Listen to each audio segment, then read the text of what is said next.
Welcome to services today. Today is a Fifth Family Sunday, which means our children will be in the services with us today. There are kids' bulletins available in the back if you did not receive one already. It also means that our nurseries will be available to you but unstaffed. Also, in regards to children, we have a lot of summer events coming up for the week of June 25th through the 29th.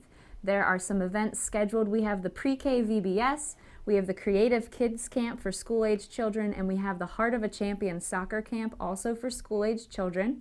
I also wanted to note that there was advertised a JC at RC event, like an RC camp event. That event is full and capped at the maximum amount of children already. And if you need registration information for that week, we will need you to pick up one of these at a welcome center, but the registration information can also be found on the website or on the church app. We also have later in the summer church camp. That will run July 30th to August 4th, and there's registration and details in the welcome centers and online, and that paper looks like this. We have a reminder for a save the date on August 12th. This will be for a fundraiser for Mike Osgood and his family to help with upcoming costs with a handicap van. If you're interested in helping with this event or having information on it, there is a meeting today after second service in the basement of the fellowship hall. And the other announcements that we have are going to be some videos coming up about Grief Share and the details surrounding that, as well as the details surrounding the Work and Witness that will be coming up in July, run by Mike and Denise Wolf. Hi, I'm Deborah Nace-Metzger. I am the director of the Grief Share Ministry starting here at the church. We are going to be meeting on May the 7th at 9:15 in the morning across from the Richfield United Methodist Church. We have been working since January to get ready for this program. I myself had lost my husband 7 years ago in a car accident. We have all experienced loss. This is my team, and I'd like to introduce you to them right now. Hi, my name is Gwen Hauser, and my husband and I lost our daughter, our 4-month-old daughter, 20 years ago. She had a malignant brain tumor, and we found that at a 4-month checkup, and she died the next day in surgery. So we experienced that loss, and I also experienced the loss of my father. He died 10 years ago. He had lung cancer. And I also was blessed to know all 4 of my grandparents, paternal and maternal, and they lived to an older age. And I watched them suffer, and I lost them as well.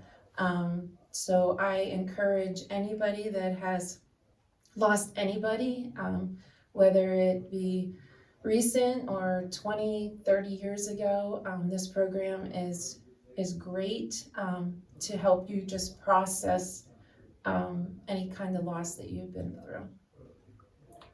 Hello, I'm R. Leslie Risser. I was asked to join this grief share group. After 51 years of marriage, my wife died of cancer the week before Christmas 5 years ago. And I can say, without a shadow of a doubt, I know that God's promises are true, and He does give comfort and peace that passes all understanding. Hi, I'm Natasha Akins. My husband and I lost our 2.5-year-old son 11 years ago on an accident at the farm, and we also experienced the loss of 5 babies through miscarriages. And this group is here just to invite you to find the hope and healing that Jesus offers. Hope you can join us. Mary Jo Barner will be joining us in the next video.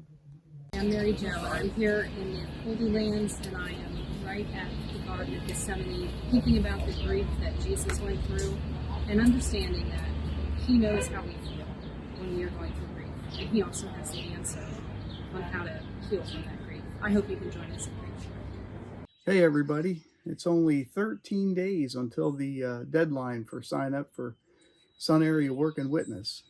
So sign up now. You'll find on your seat there is a card with a QR code on it. If you want to get that and go ahead and use it, if you need some help, ask Denise or I or Ryan to give you some help. I want to share with you something that I experienced last year.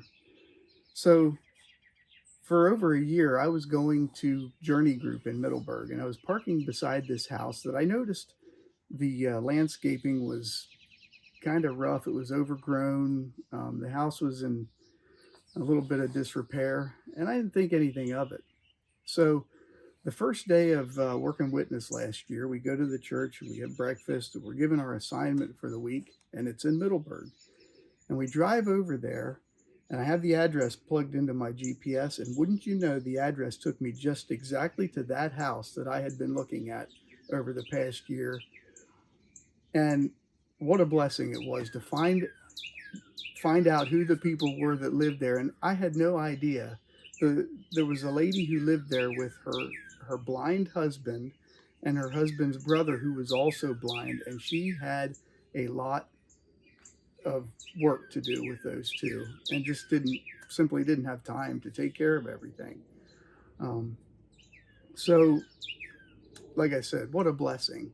And I started thinking, how many people in my community do I come in close proximity to every day that have needs like that, and I have no idea?